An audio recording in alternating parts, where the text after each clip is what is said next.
गजा में 24 घंटे के दौरान इजरायली फौज के मुतादिद हमलों में 98 फ़लस्तीनी शहीद और 404 जख्मी हो गए।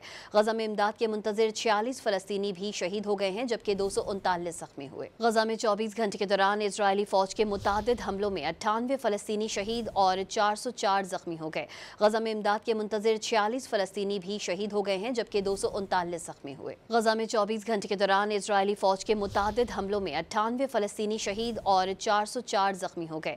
गजा में इमदाद के मुंतजिर 46 फ़लस्तीनी भी शहीद हो गए हैं, जबकि 239 जख्मी हुए। गजा में 24 घंटे के दौरान इजरायली फौज के मुतादिद हमलों में 98 फ़लस्तीनी शहीद और 404 जख्मी हो गए।